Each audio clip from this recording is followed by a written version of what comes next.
Senator Cornyn, would you like to say a few words?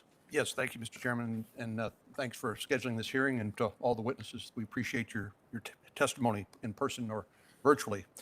This is an important issue, and I think our bill, the Fresh Start Through Bankruptcy Act, will provide an important relief to students and accountability for schools. I think those have to go hand in hand. It's not hard to see that the incentives in higher education are badly broken. Teenagers are told they must borrow tens of thousands of dollars in order to get a good education and join the professional workforce. If, when they leave school, they realize they've been sold a bill of goods, that their options are limited, or maybe they just haven't been counseled appropriately when deciding what their course of study might be and what the possibility of actually finding a job adequate to repaying the debt they've incurred. And we need to change that.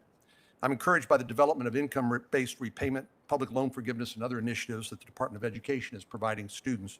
This bill that I've worked on with Chairman Durbin would increase that relief by permitting government student loans to be discharged in bankruptcy after 10 years. This 10-year window would help students without encouraging strategic bankruptcy. This part of our bill helps the individual student, which is important, but it doesn't solve the institutional problem here. Some institutions of higher education, no matter the size or the name on the door, are playing with house money. They can charge sky-high tuition, pocket taxpayer dollars, and graduate students who can't find jobs. When that happens, that's simply wrong. Schools need to face a little accountability. I don't want to prevent any student from getting a loan that they need in order to pursue their education.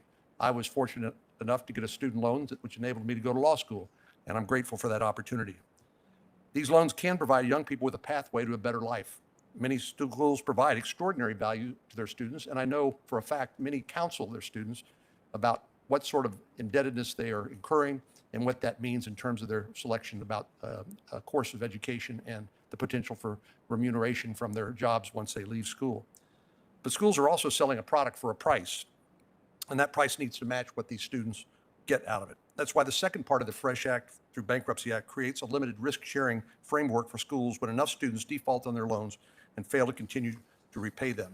I believe this framework is narrowly tailored, but is absolutely necessary. Some schools have taken advantage of the American taxpayer for too long, and the students are the ones harmed by their excess. So I'm glad to see this bill introduced today. I want to thank the chairman, and I'm looking forward to building support for it and learning more in our discussions with the witnesses. Thank you. Thanks.